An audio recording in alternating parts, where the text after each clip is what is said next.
तो स्टूडेंट्स, आज आपको हमने बताया था कि जेई मेंस की तैयारी आपको स्टार्ट कर लेनी है और जेई मेंस में किस तरह से आपको अपना रूटीन और एक टाइम टेबल बनाना चाहिए। टाइम मैनेजमेंट क्योंकि बहुत ज़रूरी होता है, इसके बारे में आज ऑलरेडी एक वीडियो अपलोड किया जा चुका है।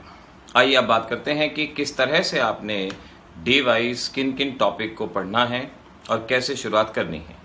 आज हम सबसे पहले आपको कहेंगे कि सबसे पहला चैप्टर जो जेई मेंस के लिए आप सभी बच्चे तैयार करेंगे वो है redox reaction from class 11 12th class, क्योंकि अभी आपको अच्छे से याद होगी, तैयार होगी।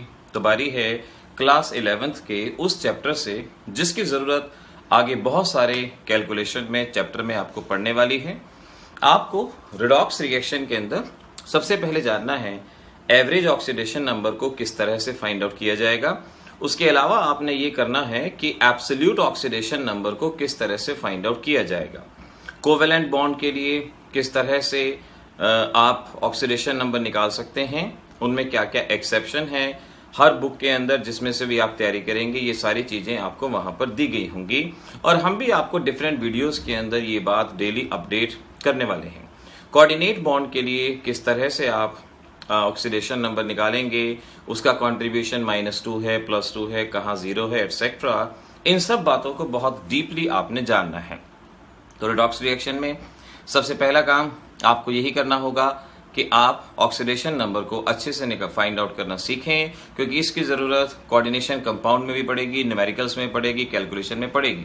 कोई भी ऐसा एग्जामिनेशन, चाहे वो जेई का हो, चाहे वो नीट का हो, वो इसके बिना कभी भी पूरा नहीं हो सकता। तो आपको सबसे पहले ऑक्सीडेशन नंबर निकालना है, फिर आपको एन फैक्टर सीखना है। एन फैक्टर आखिर क्या होता है, किस तरह से चेंज इन ऑक्सीडेशन नंबर को एन फैक्टर के साथ कोरिलेट किया जाता है। जब आप ये चीज फाइंड आउट कर लेंगे तो अगली चीज आपको इक्विवेलेंट मास निकालने की सीखनी है कि KMnO4 का डिफरेंट कंडीशन में इक्विवेलेंट मास क्या होगा, पोटेशियम डाइक्रोमेट का क्या होगा। और पोटेशियम डाइक्रोमेट और KMnO4 की रिएक्शंस के बेसिस पे काफी सारे क्वेश्चंस दिए जाते हैं। उन क्वेश्चंस को आपने रिडॉक्स रिएक्शन के बेसिस पे, ऑक्सीडेशन नंबर के बेसिस पे आपने उनको सॉल्व करने की कोशिश करनी है। उसके बाद बैलेंसिंग ऑफ रिडॉक्स रिएक्शन के बेसिस पे भी क्वेश्चंस पूछे जाते रहे हैं। आज हम आपको कुछ एक्सरसाइज इसके लिए सॉल्व करने के लिए दे रहे हैं। इस वीडियो के साथ साथ आप उन एक्सरसाइज को सॉल्व कीजिएगा और कल हम आपको इसके बारे में बताएंगे नेक्स्ट वीडियो के अंदर कि कैसे ऑक्सीडेशन नंबर को फाइंड आउट किया जाएगा। अगर आप खुद से सॉल्व कर लेते हैं तो एक बहुत अच्छी बात है, और आप अगर खुद से पढ़ाई की शुरुआत करते हैं तो एक आपके टारगेट को, आपके एम को अचीव करने के लिए एक बहुत अच्छी शुरुआत मानी जाएगी। तो बैलेंसिंग ऑफ रिडॉक्स रिएक्शन, जो भी आपको मेथड आता हो, हाफ रिएक्शन मेथड है, ऑक्सीडेशन नंबर मेथड है, हिट एंड ट्रायल मेथड, जैसे मर्जी आप जानते हो, आप उसको सॉल्व करने की कोशिश करेंगे। इक्विवेलेंट मास निकालने के बाद आप इसके अंदर नंबर ऑफ इक्विवेलेंट निकालना सीखेंगे।